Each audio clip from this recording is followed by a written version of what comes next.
Joy's going to start us off with some songs this morning, and I'm going to step to the back and just sing along and worship Nice the rest for change, of you. isn't it? Huh? Nice for change, isn't it? Just sing. Right? Come on up.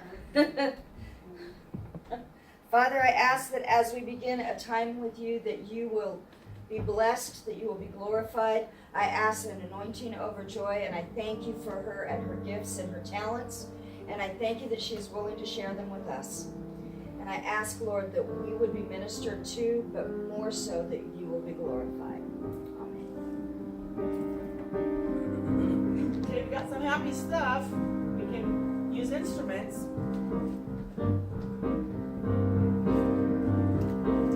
Praise him with the cymbals, praise him with the dance, praise him with the show. Praise him with your hands, praise him with the timbrel, praise him with the harp, praise him with the drum and flute, praise him with your heart. Hallelujah, Adonai, hallelujah, Adonai, hallelujah, Adonai. Come and praise the Lord. Hallelujah.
Sometimes it's hard to know when to wait upon the Lord and when to just keep going. But I think sometimes we keep going while we're waiting. We're doing the things that we know we're supposed to do in obedience while we wait for something else.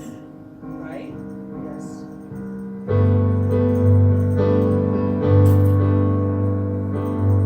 Strength will rise as we wait upon the Lord. We will wait upon the Lord. We will wait upon the Lord. Strength will rise as we wait upon the Lord. We will wait upon the Lord. We will wait upon the Lord. Our God, reign forever.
glory. We stand and lift up our hands, for the joy of the Lord is our strength. We bow down and worship Him now. How great, how awesome is He. We stand and lift up our hands, for the joy of the Lord is our strength. We bow down and worship Him now. How great, how awesome is He. We stand and lift up our hands, for the joy of the Lord is our strength.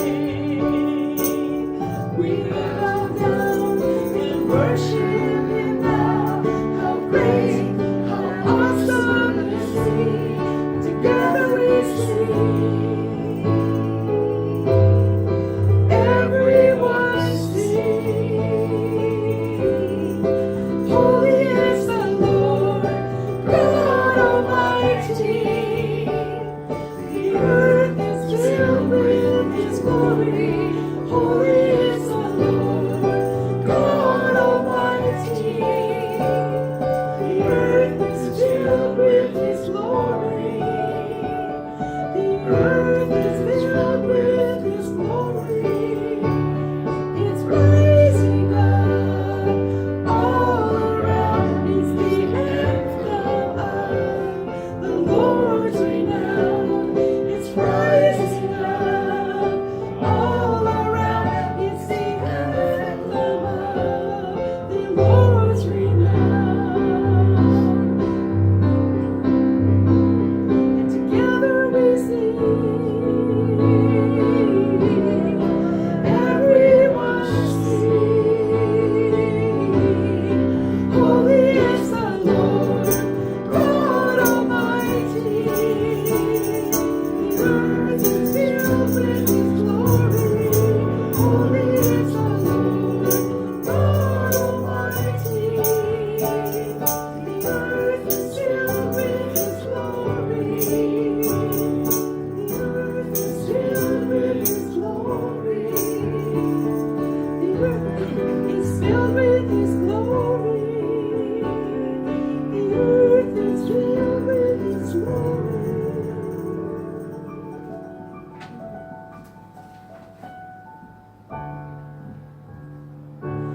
Were the Word in the beginning, one with God the Lord Most High.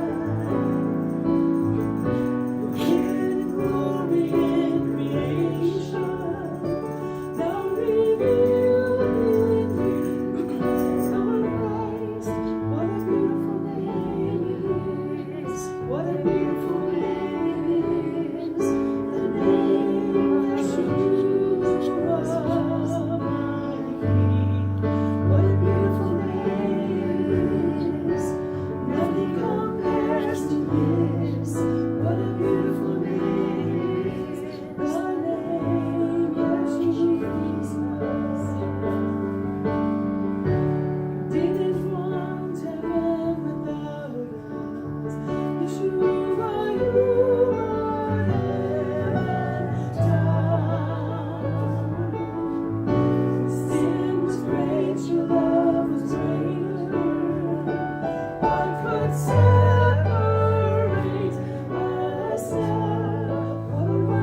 And you might want to hear an ending chord there, but it doesn't always have to end on the tonic. 2 times today we ended on the 5th, which gives you something to look forward to, something to hope for. I just expect this service to be so spirit-filled that we can't contain it. I'm praying for that.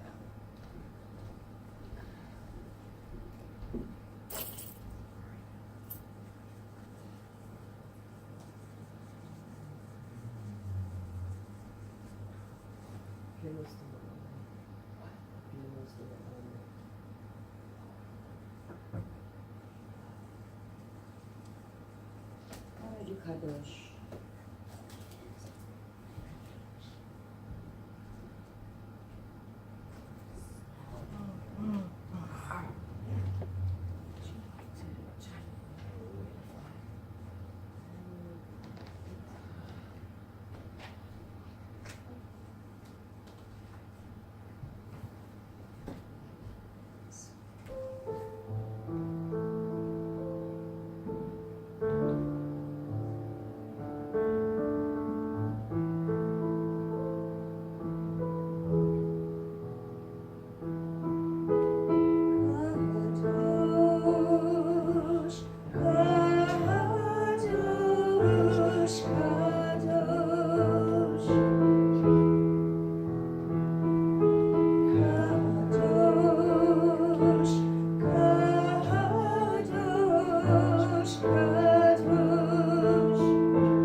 blessing over the shofar. Baruch atah Adonai Eloheinu melech haolam, asher kiddushanu b'mitzvotav v'tzivanu l'shmoach kol shofar. Blessed are you, Lord our God, King of the universe, who sanctified us with your commandments and has instructed us to hear the voice of the shofar.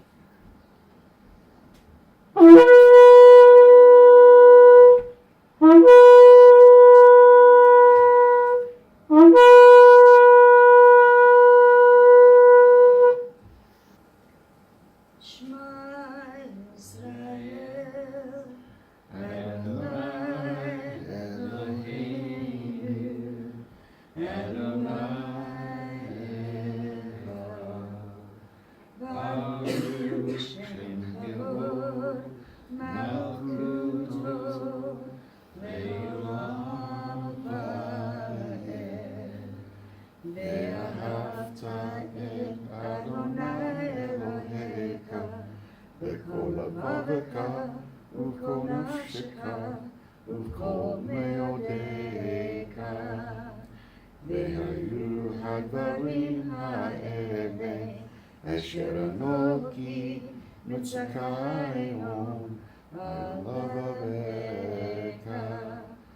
ושננתם לבניך ודיברת בם בשקט בבדיך ובלכתך בדרך ושמך ובנאומך ושמתם לאות על ידיך. והיו לטוטפות בעיניך ותחתם על מזוזות ביתך ובשעריך. ואהבת לרעך כמוך. Hear Hear Israel, the Lord is our God, the Lord is one. Blessed be the name of his glorious kingdom forever and ever. And you shall love the Lord your God, with all your heart, with all your soul, and with all your might. And these words that I command you today shall be in your heart. And you shall teach them diligently to your children, and you shall speak of them when you sit at home, when you walk along the way, when you lie down, and when you rise up. And you shall bind them as a sign on your hand, and they shall be for frontlets between your eyes. And you shall write them on the doorposts of your house and on your gates. And you shall love your neighbor as yourself.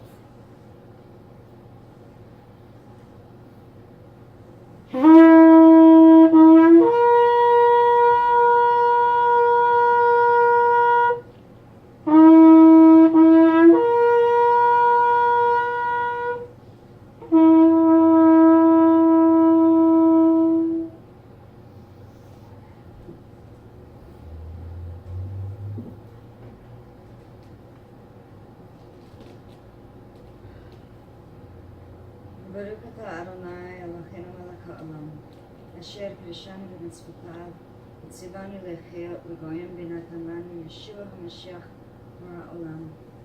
Blessed are you, Lord our God, King of the universe, who sanctified us with your commandments and has commanded us to be a light unto the nations, and has given us Yeshua the Messiah, the light of the world.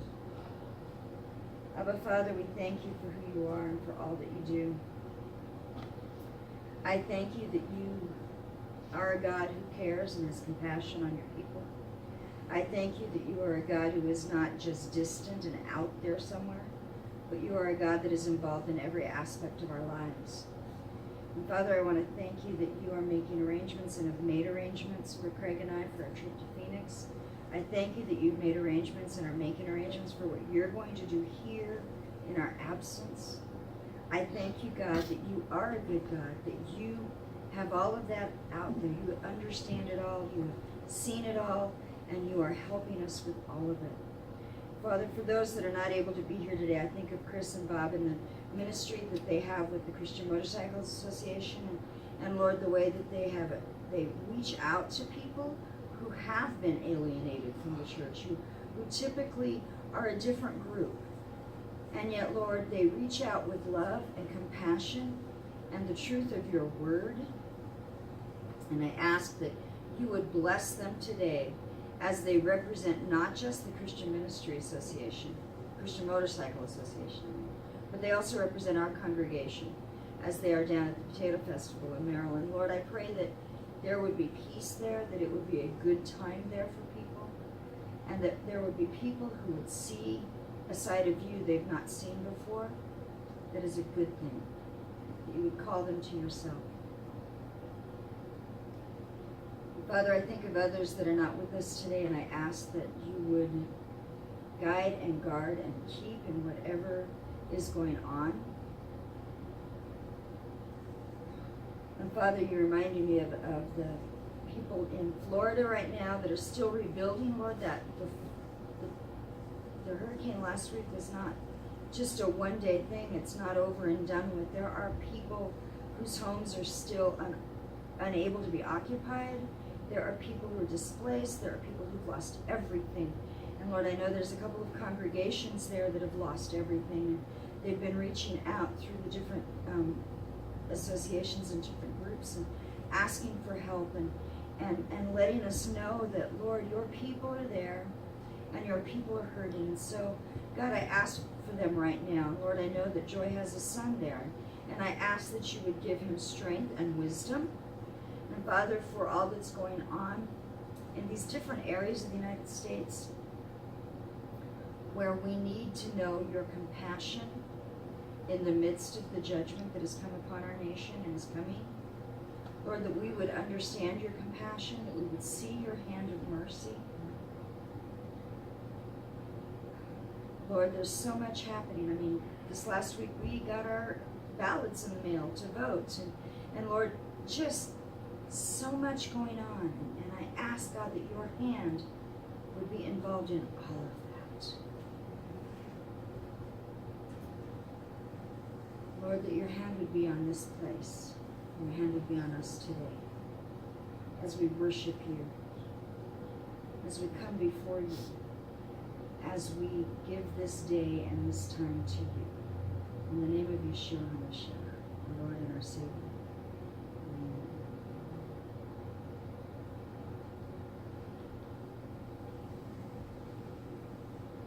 Amen. And this is the time, if we had children, we would do a blessing of the children. He's been bar mitzvah. Does that count still? Should we do that? We could say a blessing over all our children, present and not present. Absolutely. Absolutely. Got 9 others. Grandchildren, all our grandchildren. If there were small children, we would get out the huge talit and we would spread it out over the top of them. And we would say these blessings. Let me get the right one. Yes. Over our daughters, over our sons. Sons first. V'shimcha Elohim Ephraim v'Manasseh. May God make you like Ephraim and Manasseh. And over our daughters, we would say, V'shimcha Elohim Sarah, Rivka, Rachel, Leah. May God make you like Sarah, Rebecca, Rachel, and Leah. Vayerekecha Adonai, Yishemecha. I'm saying it wrong. Joy, would you sing the blessing for us real quick? It's just the typical Aaronic blessing. You mean the end of the thing you say at the end? Yeah. Sure. Yivarech Adonai v'yishmerecha, Ya'er Adonai panav elecha v'yonecha, Yisa Adonai panav elecha v'yasem lecha shalom. The Lord bless you and keep you. The Lord make his face shine on you and be gracious to you. May the Lord turn his face towards you and grant you peace.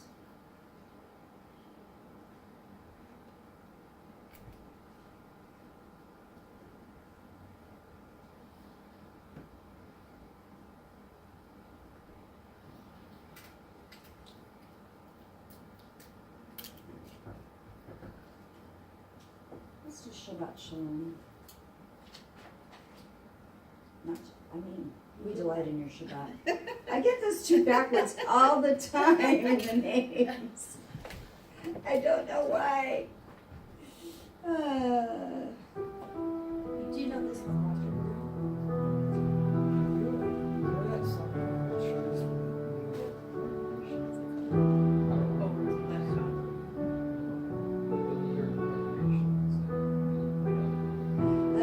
Hebrew, our Hebrew, our Father, our King. Adonai, we delight in your Shabbat. We enter your rest and your praises we sing. Adonai, we delight in your Shabbat. We delight, we delight, we delight, we delight in your Shabbat. We delight, we delight, we delight, we delight in your Shabbat. In 6 days you painted the face of the earth, and I we delight in your Shabbat. Our better day when you rest from your work, and I we delight in your Shabbat. Love for the nation from Abraham, and I we delight in your Shabbat. Service when you sacrifice in the ram, and I we delight in your Shabbat. We delight, we delight, we delight, we delight in your Shabbat. We delight, we delight, we delight, we delight in your Shabbat.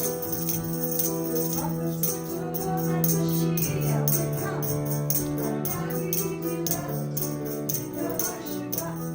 From Israel and Adonai his wife, and I we delight in your Shabbat. And just as you rested in your stand, and I we delight in your Shabbat. And from the rest of the work of his hand, and I we delight in your Shabbat. We delight, we delight, we delight, we delight in your Shabbat. We delight, we delight, we delight, we delight in your Shabbat. The lilies you dress and the sparrows you feed, and I we delight in your Shabbat. In Elohim who provide every need, and I we delight in your Shabbat. The people who will enter your rest will be saved, and I we delight in your Shabbat. But who will abide Hashem and Yahweh, and I we delight in your Shabbat. We delight, we delight, we delight, we delight in your Shabbat. We delight, we delight, we delight, we delight in your Shabbat. We delight, we delight, we delight, we delight in your Shabbat. We delight, we delight, we delight, we delight in your Shabbat. Our King, you are Father, our King, and I we delight in your Shabbat. We enter your rest and your praises we sing. Adonai we delight in your Shabbat.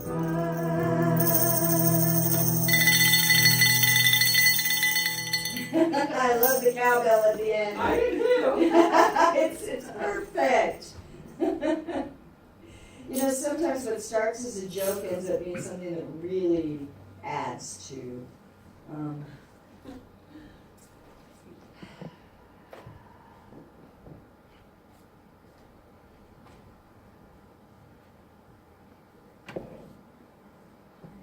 looking for a particular song. I can't remember its name. I hate that. Frank, that would be nice. Lord God of Abraham. How can I forget that one? We're reading about Abraham today. We're reading about his call and his choice to enter into the obedience with the Lord.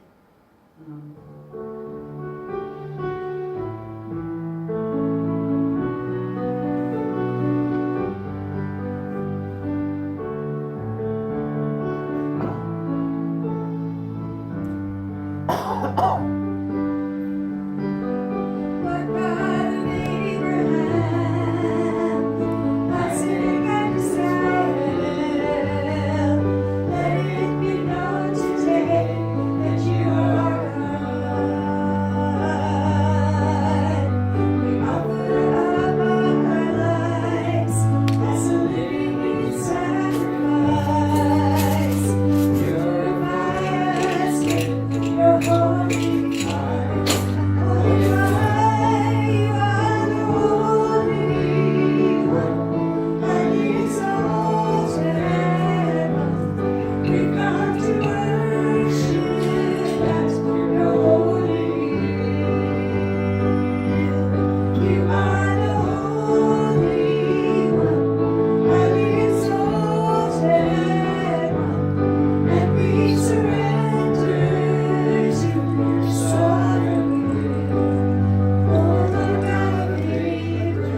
that we just walked. What makes me think that he just went, or he was supposed to go? I love it. He just went there. He got up and he Yeah. went. Let's Wow. become House of Jacob. Let us walk in the light. Ooh, I love that. Walk in the light. We haven't done that in a long time. Yes, I love it.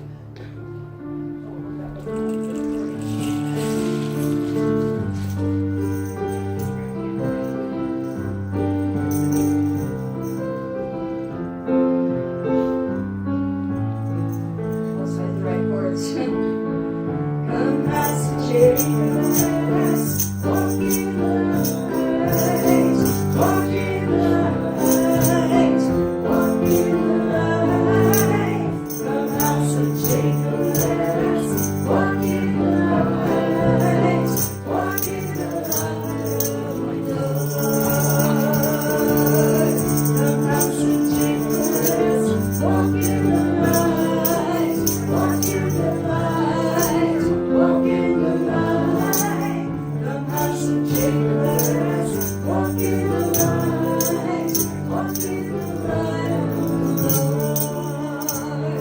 The high man is humble, lofty one my Lord. For the Lord alone will be exalted in that day, when every knee shall bow and every tongue confess that Yeshua is the Lord, and to the glory of God.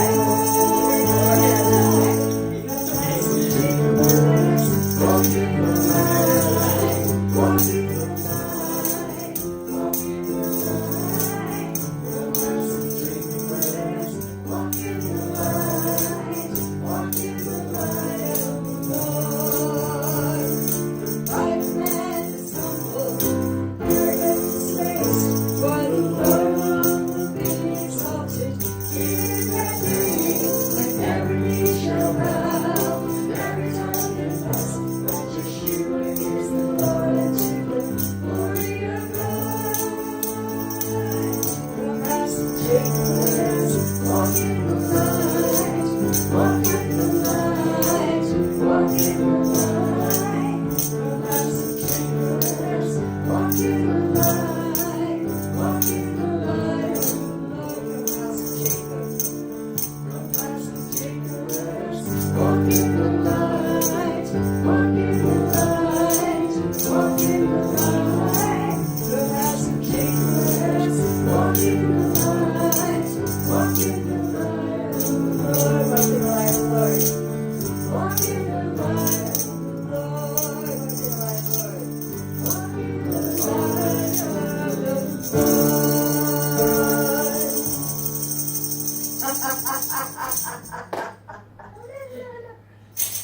Well, I was giving other people time to show up to take the other two readings, but I'm just going to ask Craig and Roger both to do extra readings, I think. You allowed to get one? No, he didn't. Do you want one? Sure he does. He doesn't want one. It's okay. Okay. We honor that. So Craig gets to do two and Roger gets to do two, and that's okay. So on your way up to read the Torah, let's see if I can find them. I've been trying to clean things up around here, and that means I've moved some things, and so I'm still looking for some of the things that I've moved. And when I make things easier on myself, I sometimes make things harder on myself. Do you ever do that? Oh, yeah. Yeah, I'm good at that. This last week has been one of a lot of hurry up and wait, That might be my fault. and you think you're doing one thing and you end up doing something else, you know?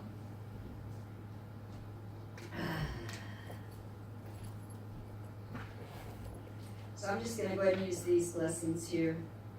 Joy, we have a couple different ones you can choose from. Ah.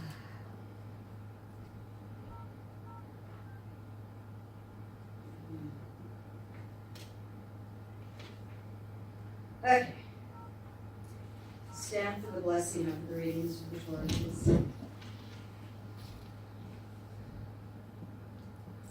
Baruch atah Adonai Eloheinu melech haolam asher b'karbanu michol ha'amim v'natan lanu et Torato. Baruch atah Adonai noten ha'torah. Blessed are you, Lord our God, King of the universe, who's chosen us from among all the people and has given us his Torah. Blessed are you, Lord, the giver of the Torah. Amen and amen. Craig, would you come and read? We're reading in Lech Lecha, which means go forth. And Craig, I'm going to have you read the second one also. So Craig is going to start with Genesis 12, 1 through 9, and then he'll go to Genesis 13, 2 through 18.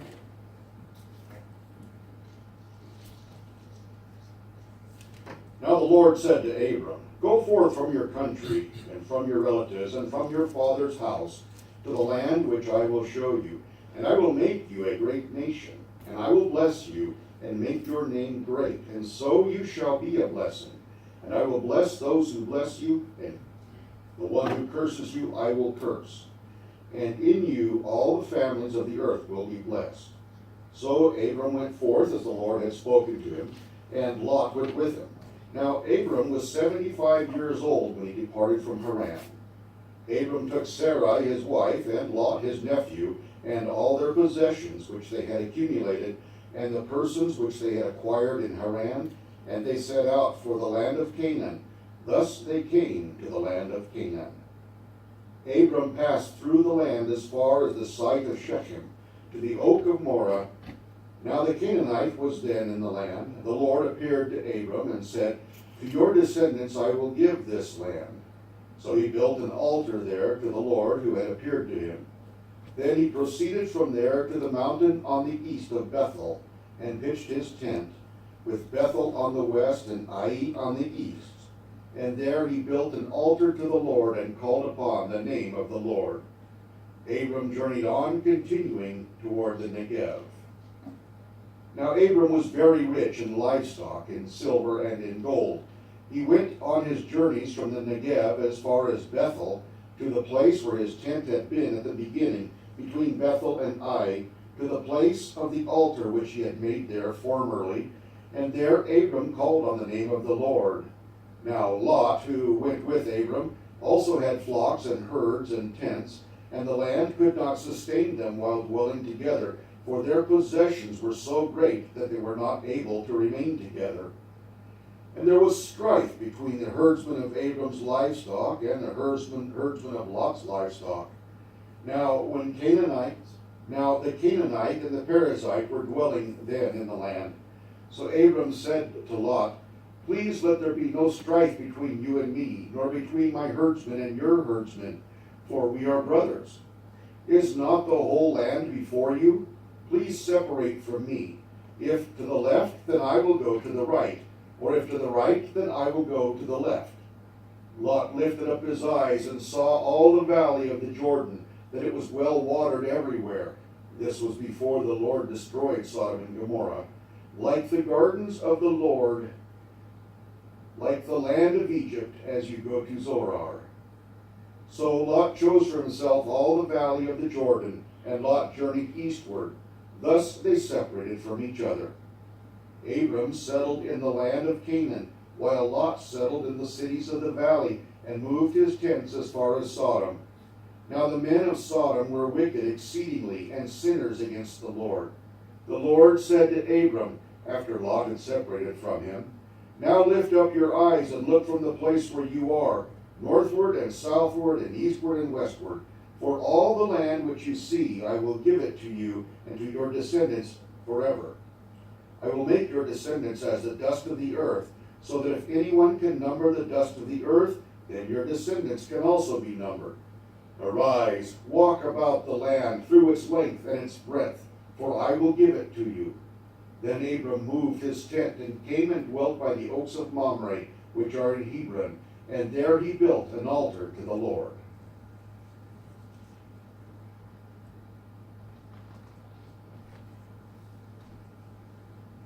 Roger, would you come and read chapters 15, 1 through 16, 6, and then Genesis 17, 1 through 27.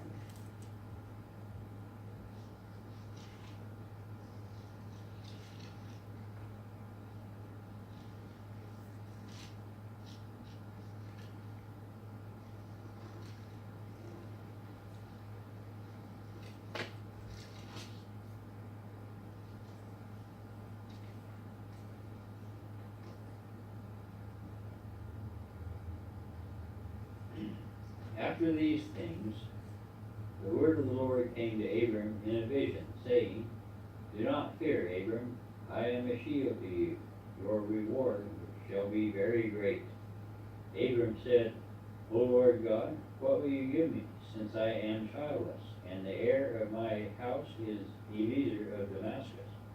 And Abram said, Since you have given no offspring to me, one born in my house is my heir. Then behold, the word of the Lord came to him, saying, This man will not be your heir, but one who will come forth from your own body, he shall be your heir. And he took him outside and said, Now look toward the heavens, and count the stars, if you are able to count them. And he said to him, So shall your descendants be. Then he believed in the Lord, and he reckoned it to him as righteousness.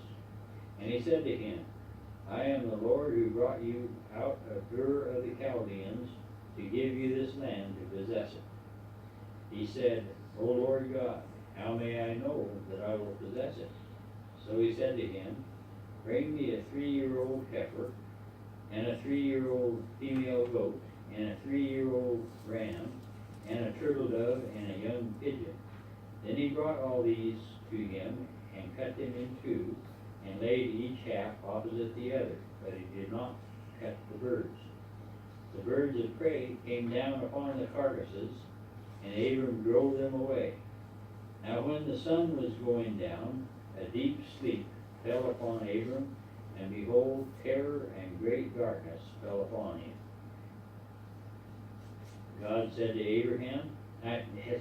Abram, Know for certain that your descendants will be strangers in a land that is not theirs, where they will be enslaved and oppressed 400 years.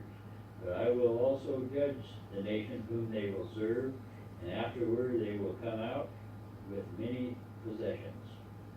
As for you, you shall go to your fathers in peace. You will be buried at a good old age. Then in the 4th generation they will return here, for the iniquity of the Amorite is not yet complete.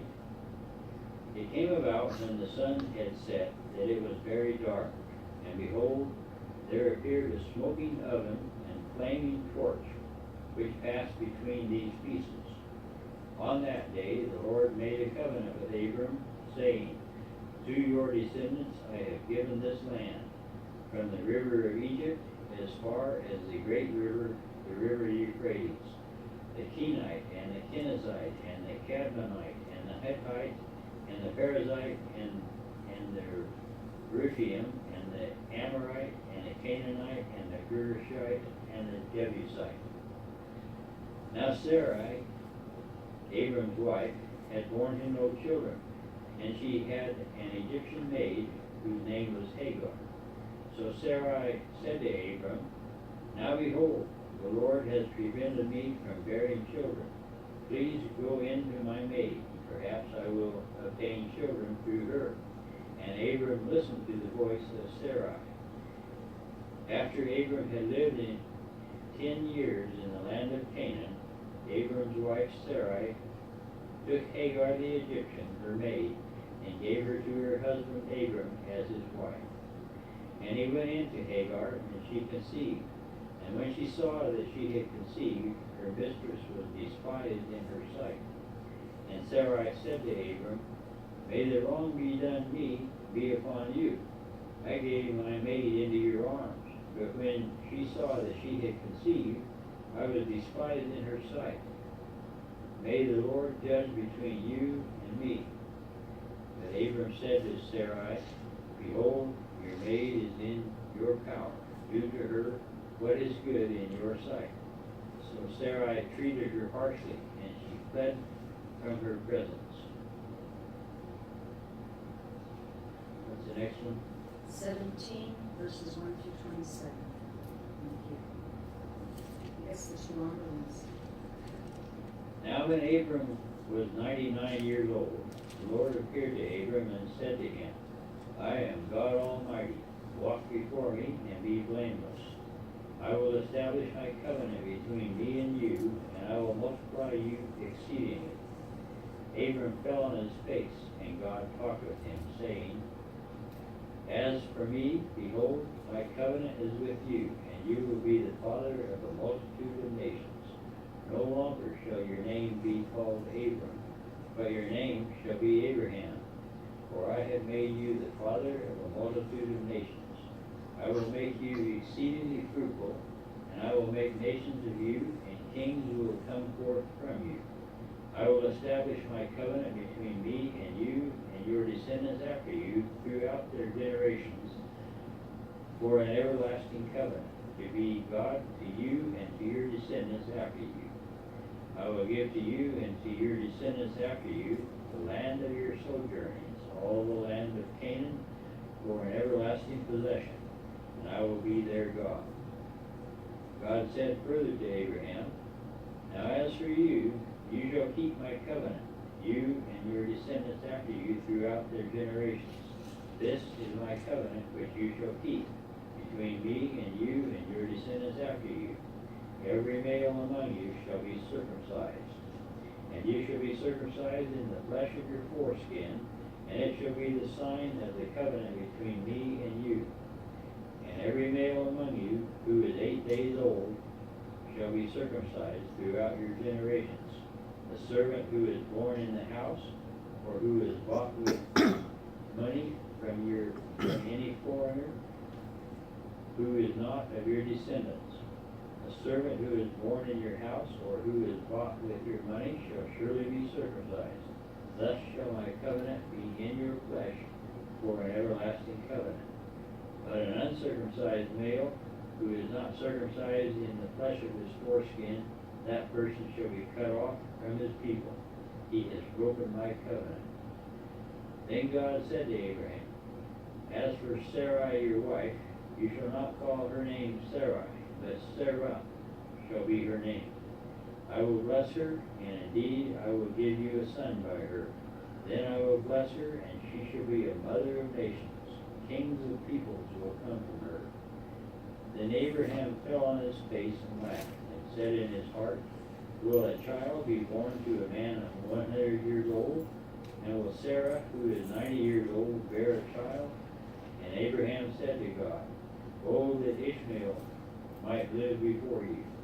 But God said, No, but Sarah your wife will bear you a son, and you shall call his name Isaac.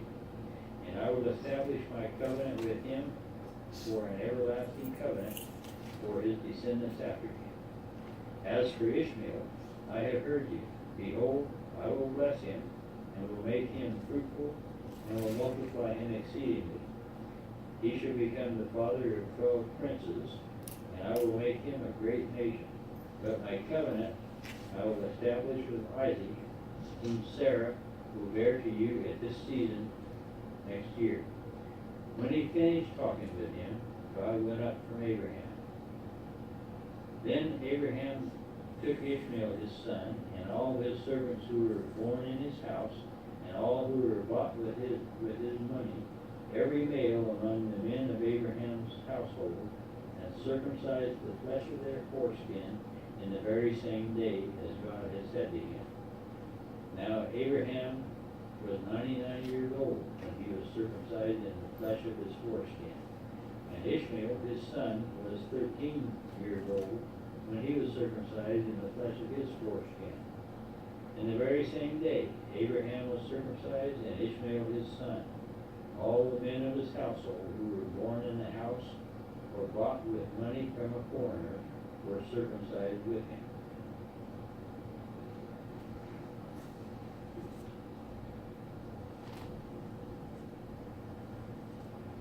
Go to Isaiah chapter 40, verses 27 through 41:7. Joy, would you come and read that? It is marked in the scripture.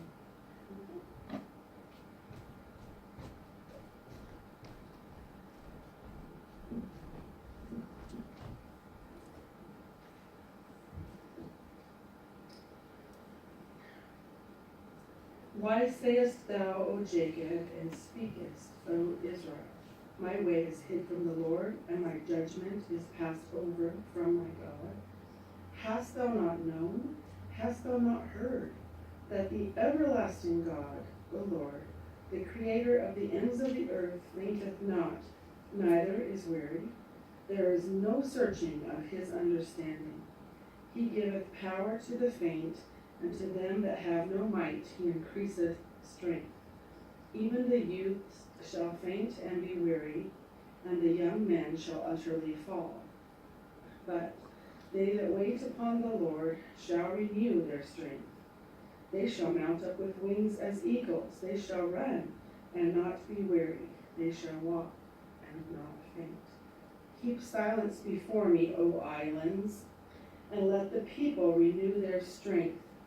Let them come near, then let them speak. Let us come near to judgment. Who raised up the righteous man from the east, called him to his foot, gave the nations before him, and made him rule over kings? He gave them as the dust to his sword, and as driven stubble to his bow. He pursued them, and passed safely, even by the way that he had not gone with his feet. Who hath wrought and done it, calling the generations from the beginning? I, the Lord, the first, and the last, I am he. The isles saw it and feared. The ends of the earth were afraid, drew near and came. They helped everyone his neighbor, and everyone said to his brother, Be of good courage. So the carpenter encouraged the goldsmith, and he that smootheth with the hammer, him that smote the anvil, saying, It is ready for the soldering. And he fastened it with nails, that it should not be moved. Janie's going to read the last half of our reading from Isaiah. Isaiah 41, 8 through 16.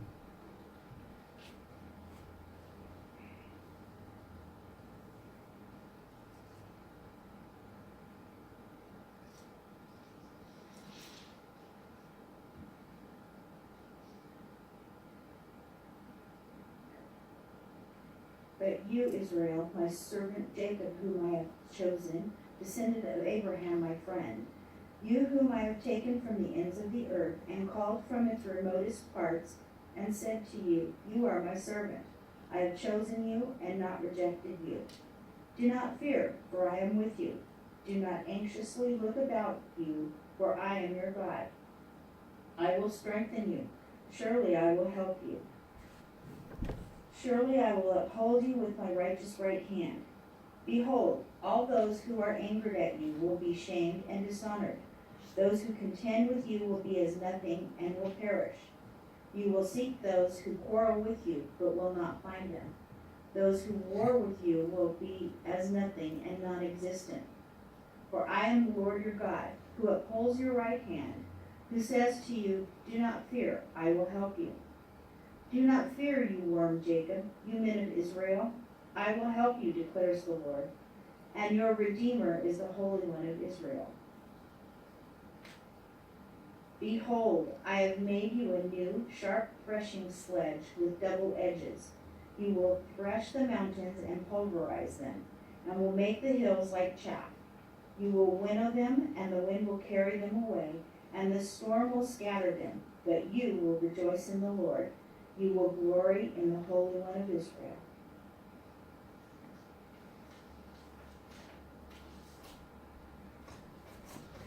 The last of our readings today is out of John, chapter 8.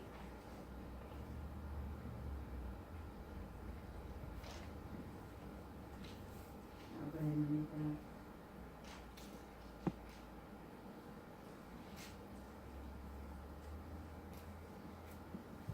Verses 51 through 58.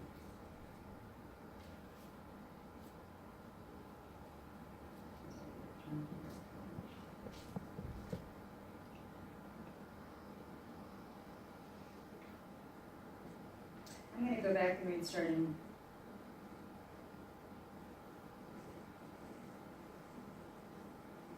I'm going to go back to 39 as I can.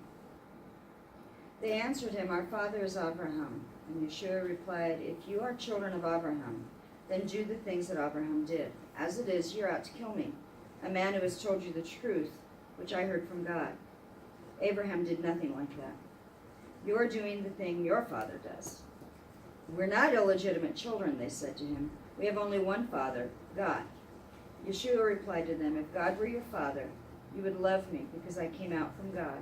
And now I have arrived here. I did not come on my own. He sent me. Why don't you understand what I'm saying? Because you can't bear to listen to my message. You belong to your father Satan, and you want to carry out your father's desires. From the start, he was a murderer, and he has never stood by the truth because there is no truth in him. When he tells a lie, he is speaking in character because he is a liar, indeed the inventor of a lie. But as for me, because I tell the truth, you don't believe me. Which one of you can show me where I'm wrong? If I'm telling the truth, why don't you believe me? Whoever belongs to God listens to what God says. The reason you don't listen is that you don't belong to God. The Judeans answered him, aren't we right in saying you are from Shomrom and you have a demon? Yeshua replied, me? I have no demon. I am honoring my Father, but you dishonor me. I am not seeking praise for myself. There is one who is seeking it, and he is the judge. Yes, indeed, I tell you that whoever obeys my teaching will never see death. The Judeans said to him, now we know for sure that you have a demon. Abraham died, so did the prophets. Yet you say whoever obeys my teaching will never taste death. Abraham Avinu died. You aren't greater than he, are you? And the prophets also died. Who do you think you are? Yeshua answered, if I praise myself, my praise counts for nothing. The one who is praising me is my Father, the very one about whom you keep saying he is our God. Now you have not known him, but I know him. Indeed, if I were to say that I don't know him, I would be a liar like you. But I do know him, and I obey his word. Abraham, your father, was glad that he would see my day, and he saw it and was overjoyed. Well, you're not yet 50 years old, the Judeans replied, and you've seen Abraham? Yeshua said to him, yes, indeed. Before Abraham came into being, I am. At this, they picked up stones to throw at him, but Yeshua was hidden and left the temple grounds. Blessed are you, Lord our God, King of the universe, who's given us Torah of truth, has planted eternal life in our midst. Blessed are you, the giver of the Torah. Blessed are you, Lord our God, King of the universe, rock of all eternities, faithful in all generations, a trustworthy God, who says and does, who speaks and makes it come to pass, all of whose words are true and righteous. Faithful are you, Lord our God, and faithful are your words, for not one word of yours is turned back unfulfilled. For you are a faithful and compassionate God and King, and blessed are you, Lord, the God, who is faithful in all his words. Normally we do a couple more songs, but I'm just going to go ahead and talk for a few minutes and then let us go early today, if that's all right.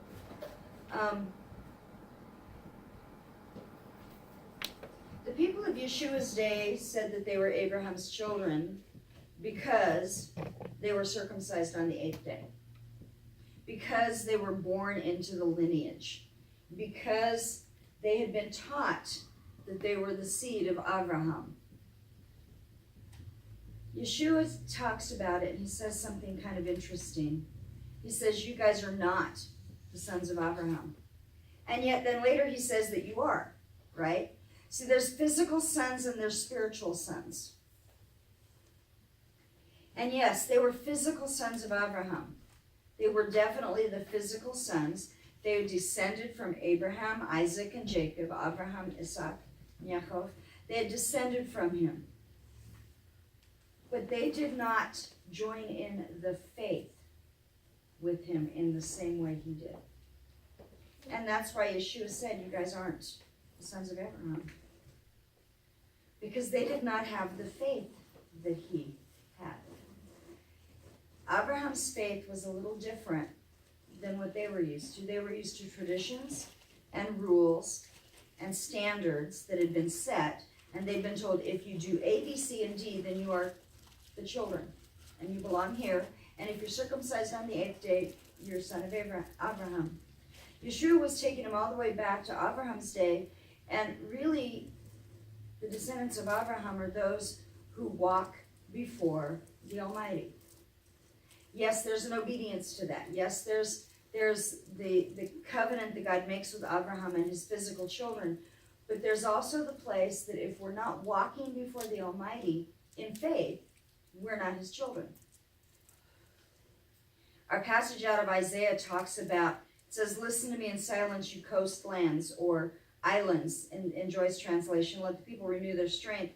Let them approach them, let them speak. He's speaking to the Gentile nations. That's what the coastlands represented. The Gentile nations, those that had come against Israel, those that God had given strength, because God had called them to be a judge to the nation of Israel.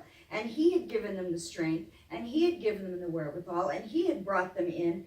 And yet, he tells us in Isaiah 7, the craftsman strengthens the goldsmith, and he who smooths with the hammer, him who strikes the anvil, saying, this is good, and they strengthen it referring to an idol, with nails so that it cannot be moved. So God gave them the strength, God called them, God brought them, and God gave them victory, and yet they're crediting themselves and they're crediting an idol. And God says to Israel, my servant Jacob, you're not going to do that. When I call you from the ends of the earth, you will not do that. You will look to me. I am your God. I believe that those of the nations who call on the name of the Lord become his children. We become his. We are his because we follow in faith and obedience. In faith and obedience. Descendants of Abraham are those who've come in faith, who've come in obedience, who've come to seek him, to seek God with faith. Is that making noise again? Something's making noise. I thought maybe you turn this one off. No, it's in the speaker. It's in the speakers. Okay. At least as best as we can tell, we haven't been able to find it, actually.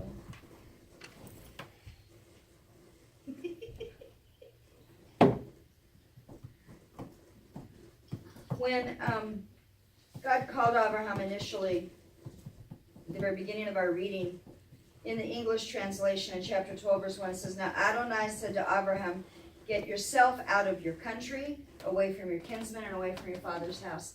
And it's kind of interesting because in the Hebrew, the phrase Lech Lecha, which is begins, it says, Abraham come out, but it actually could literally be translated, according to several of the articles that I read this week, as go to yourself. Go to yourself. Come away from all that is not you and go to yourself. Is what he's saying. Well, wait a minute, go to yourself. How does, what? I know it made no sense to me, but I read it in several books. I even picked up this one here, which is a new one that was just given to me, Thoughts on the Torah. Some interesting things, and it starts off by saying that it contends that Abraham was called to find himself as the son of the Most High God. It doesn't mean finding himself in terms of what is he good at or what is he not good at. I mean, we kind of think of it that way today. We think of finding ourselves as an identity that is our culture-related identity. But God is telling him to come away from his culture, to come away, and that's how it says, go to yourself. It says, get out of your country. That's the big culture, right? Get away from your kinsmen, the broader, the larger family. So come away from your country, come away from your city, your larger family, and even it says, come away from your father's household. Come away from your father's household. So to find who he is, he has to give up all of that other stuff. To find who we are, we're not supposed to be going to find out what we're good at within our culture. We're supposed to look at who God is. Who are we with God?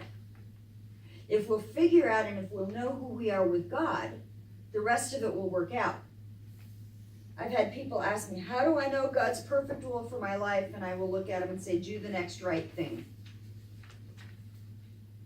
What is the next right thing that God has told you to do? Do it. What did God put in front of you? What choice do you have that's a righteous choice or a not righteous choice? Choose righteous. Do the next right thing that God puts in front of you, and he will begin to direct your steps.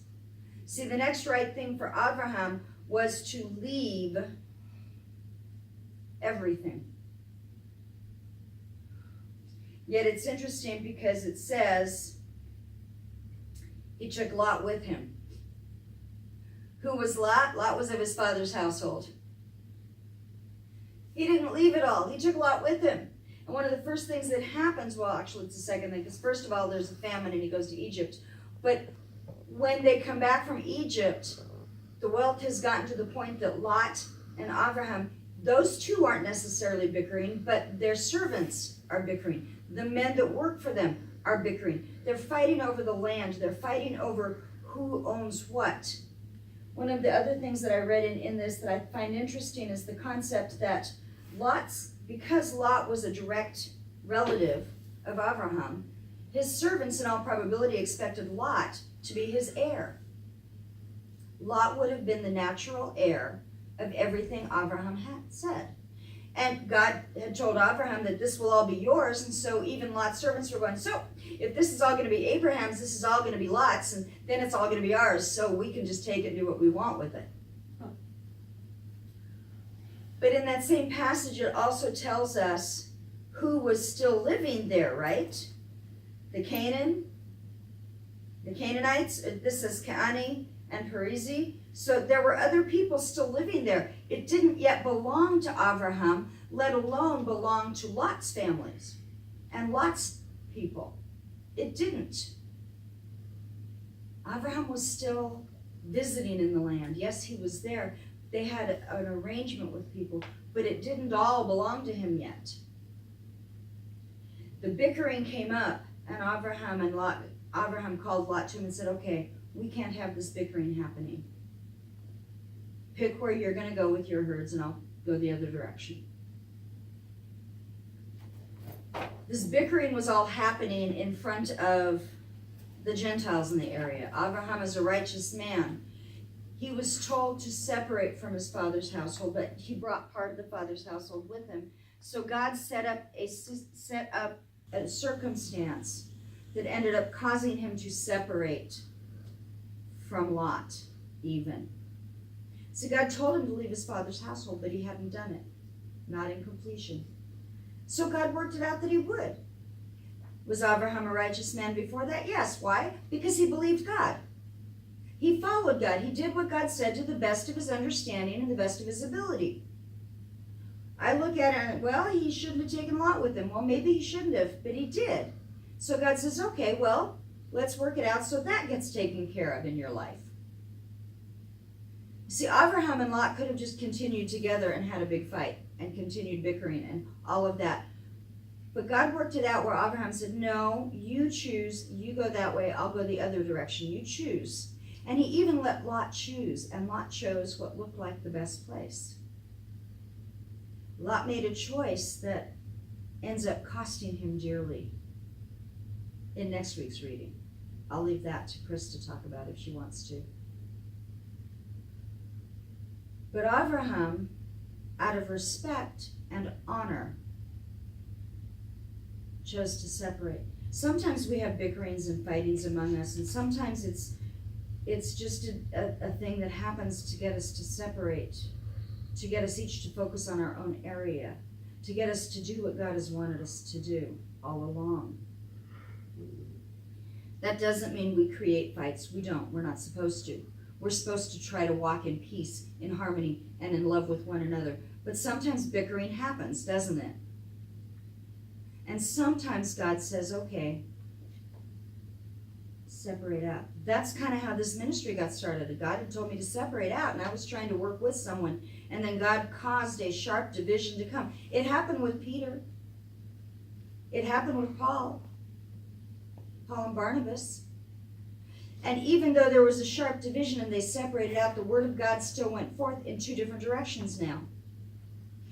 When God causes a separation, or when a separation comes, we cannot look at it with judgment, with harshness, with anger. We can't hold on to any of that. We have to say, okay, God, you brought a division.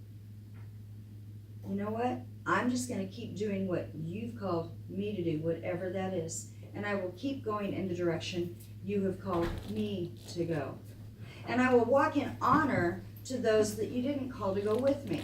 Lot had not been called to go with Abraham into the promised land. Lot was not going to be the heir, was he? God told Abraham his own son would be an heir. So God had to cause a division so that that was made more determined and more definite. I have Yeah. a question. Didn't Lot get some of the land that was originally promised to Abraham? He does for a season, Okay, for a season, for a season. but it was only a season. Okay, so they got it back. Huh? They got it back. We don't have it back yet. Oh, right. Yeah. See, Abraham was promised a land that is much bigger than Israel has ever had. Yes. And he gave Okay. it away. And so, yes, when Israel first came back from Egypt and went into the promised land, they were told to leave this group alone. They're relatives of yours, and they were told to leave them alone, and those were Lot's descendants. Okay. They were left alone for a season. But they are no more.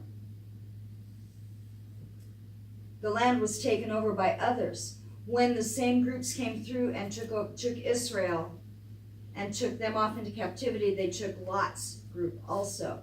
They just totally swept over the whole area. Now God has called back Israel, has he not? And God does call back Israel, and God promised to call back Israel, but he didn't promise to call back Lot's descendants. They have not been called back. Abraham's descendant was not supposed to have been Lot. It was to be Isaac, who hadn't even been born yet. The bickering that was taking place among the herdsmen was all about who got which land and who got to eat, which flocks could eat what grass, and they were the ones bickering. And Abraham and Lot divided as a result. But I think that was part of God's plan, to divide them, to separate them, because God had already said, Abraham, come away from your father's household, and Lot was part of that household. Sometimes when things like that happen, it's because we haven't followed fully here what we should have done here, and then it happens to come up. It comes up later on in our life where God does the separation. But see, God is gracious, and he gives us opportunity after opportunity after opportunity to be obedient to him, and he works it out. We don't have to be the ones to work it all out, but we do have to be obedient. When Abraham left Ur of the Chaldees, when Abraham then left Haran, because that's the next step where he was with his father's household, Abraham comes to the land and he built an altar before God. He left that area, he went down to Egypt for a season. When he came back, he went back to where he built the altar before God. Abraham kept coming back to that place of sacrifice before God. If you want to be called righteous, if we want to be who we're supposed to be in God, we have to keep coming back to that altar. We have to keep coming back to that place of worshiping God. Do we wander away? Sometimes we do. I'm not sure Abraham ever did, but at the same time, he did leave the land and go to Egypt. He did that twice.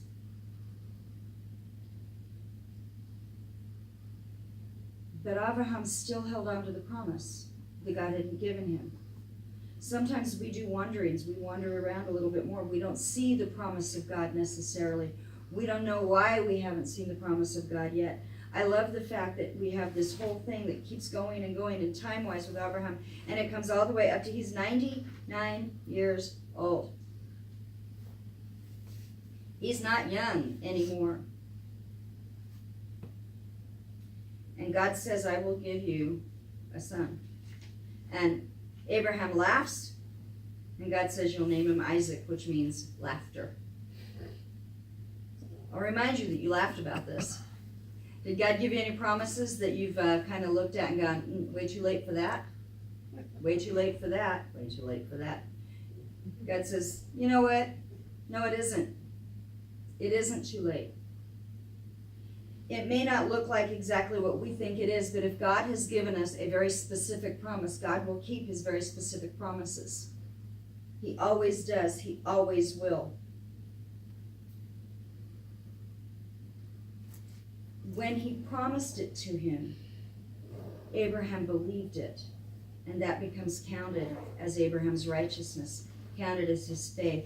When Yeshua came and he was talking to the people, they were not believing him. They were not receiving the promise of God. That was counted to them as unrighteousness. And it brought about a destruction of the land. When we believe God and the promises of God, and we walk in that belief, we will see that reward. Will we always see it exactly the way we expect to? Probably not, because they expected their Messiah to look very different than what Yeshua looked like. They were expecting a conquering king at that time. He was coming as a suffering Savior. He was coming as one to show the love of God. He was coming as one to make right and righteous the people of God by looking at and holding to the love of God, not just being worried about every little detail of the law, but to see the love of God. He filled that law. He didn't just fulfill it in the sense that he did it and made it over with and done with. He showed them what it was supposed to be. If you read the Sermon on the Mount, you will find him saying, you've heard this taught? Well, I'm going to tell you this is what leads to that, so don't do this. You've heard this said? Yeah? Okay, but this is what's before that.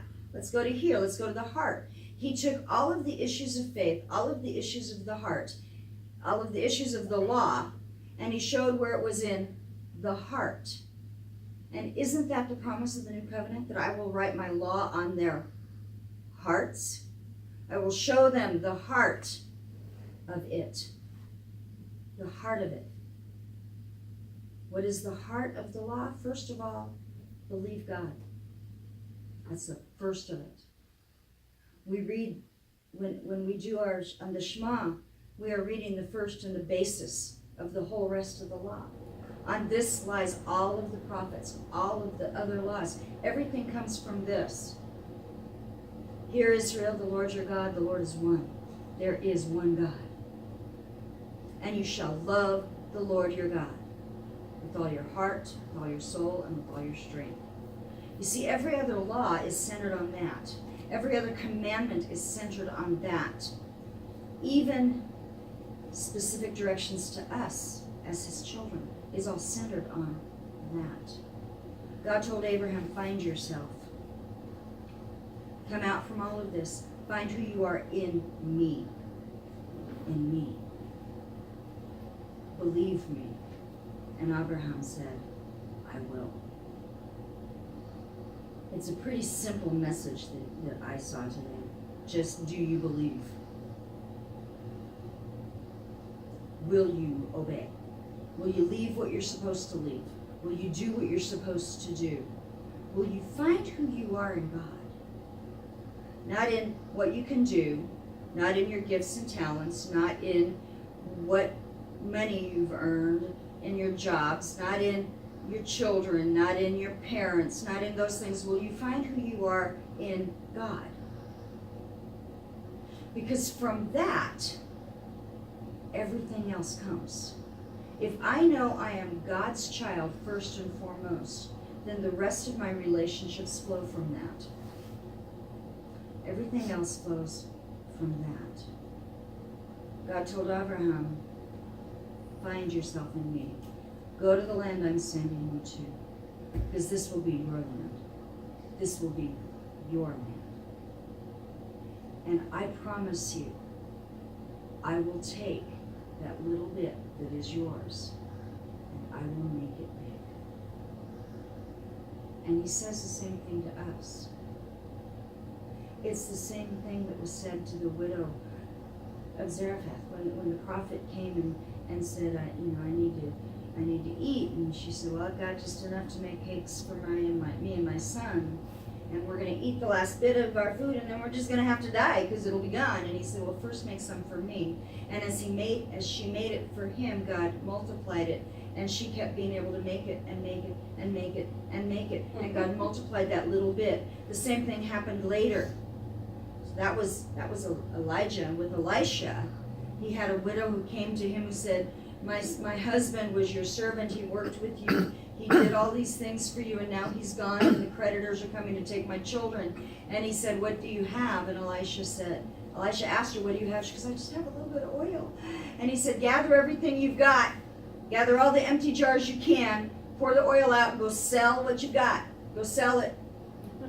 They gathered all these jars. I mean, they had a little bit of oil in this jar. Probably not even this much. Not even as much as I have water. I have a little oil. We'll get some jars. Start filling them. So she started filling jars. And they filled jars. And filled jar. And filled another jar. And filled another one. And filled another one until they filled every single empty jar they could find. Now what do? Go sell it and pay your debt. The little bit becomes much when it's given to God. Abraham was a little man in a sense by himself. He had him and Sarah. You're going to make us a great nation. We don't even have any kids. We don't even have any kids. How are you going to do that? But God said, give me your little and I will make it much. And the same thing continues today. A little bit with a little faith becomes much. And when we see God do much, then we have more faith, and then more happens, and we have more faith, and more happens, and more faith, and more happens. That little bit becomes much in the hands of our God. Do you trust God enough to take the steps that He's told you to take? When we first started this ministry, it was me, my friend Lisa, and some lady that answered the ad in the newspaper. Her name was Teresa. We'd never met before. She showed up. It was the three of us. We're not much larger today right now, but I will tell you that this ministry, that God has been using it much beyond what we know and what we see here in our congregation as we put the message out there. God has taken a little bit and He's made more out of it. I believe He will continue to make more. Continue to make more.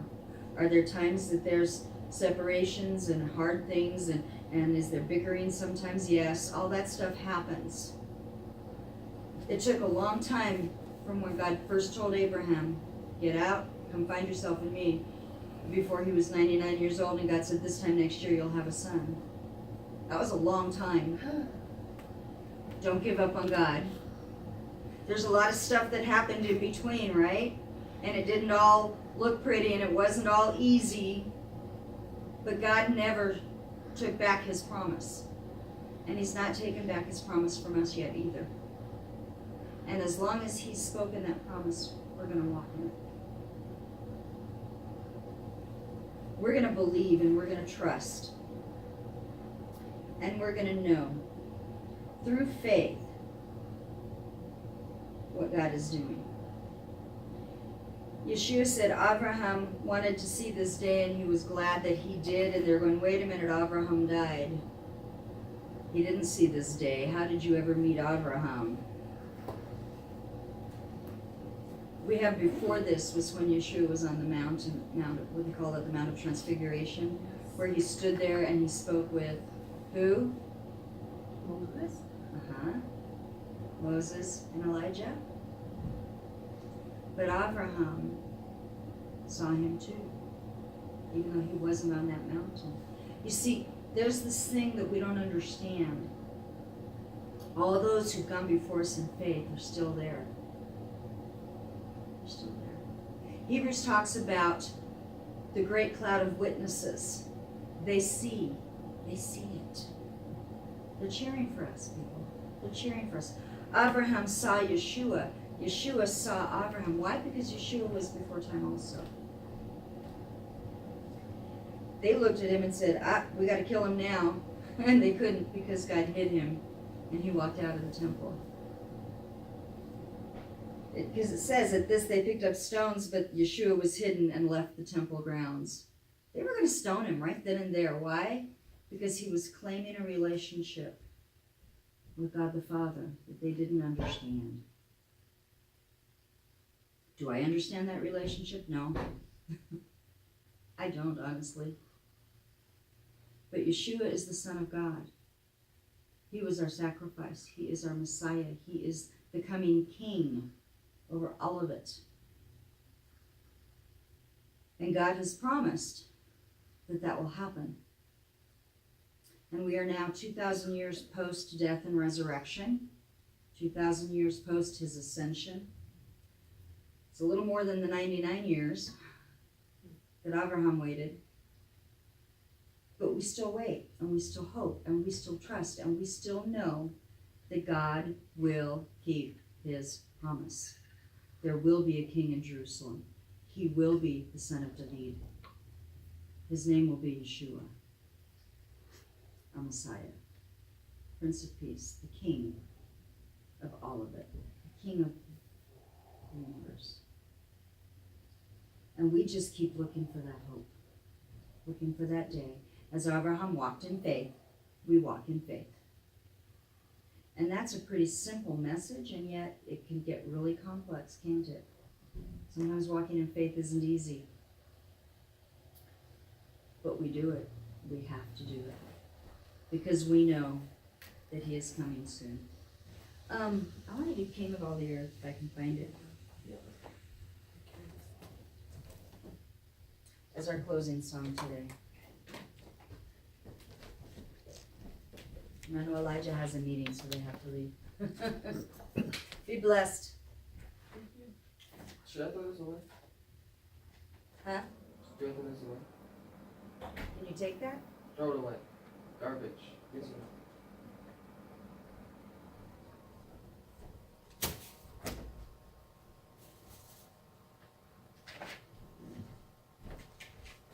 Where is it? There it is.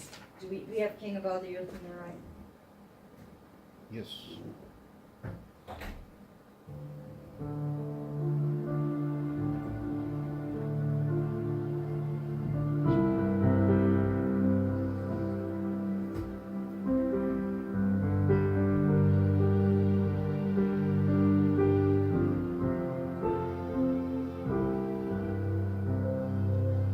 Lord, we're longing for your glory. We're looking for you now. Oh, that you would rend the heavens and come down.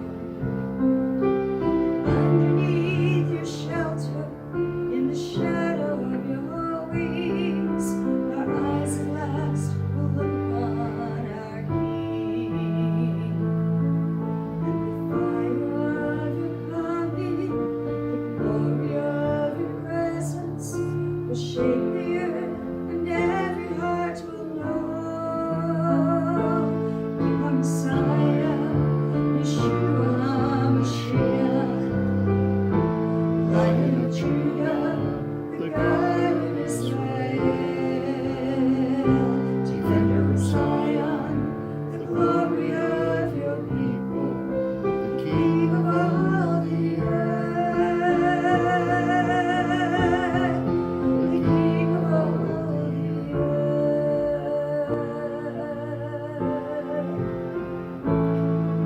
The rulers of the nations will tremble at your voice, at the fire of your glory coming down.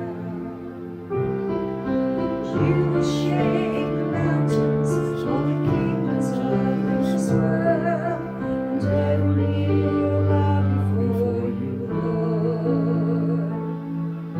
The fire of your coming, the glory of your presence, will change the world, and every heart will cry. You are Messiah, Yeshua Mashiach, Lion of Judah, the God of Israel, Defender of Zion, the glory of your people, the King of all the earth, the King of all the earth. You are Messiah, Yeshua Mashiach, Lion of Judah, the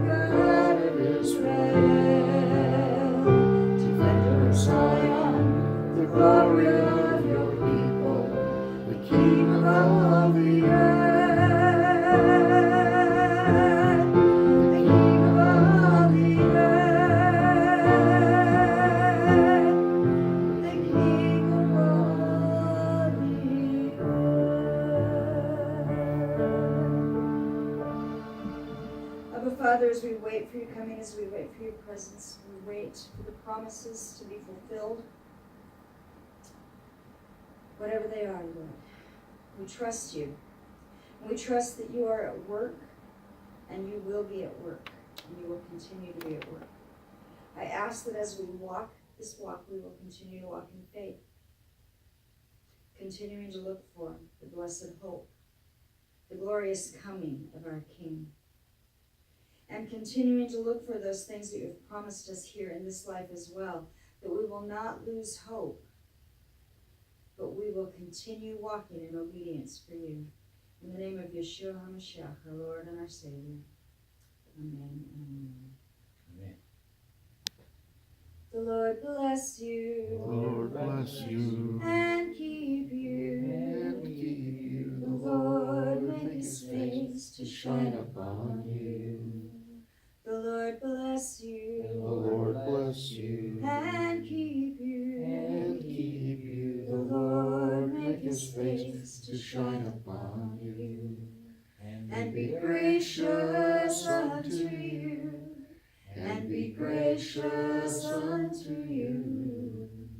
The Lord lift up. The Lord lift up His countenance on you and give you peace. Shabbat shalom, shalom aleichem.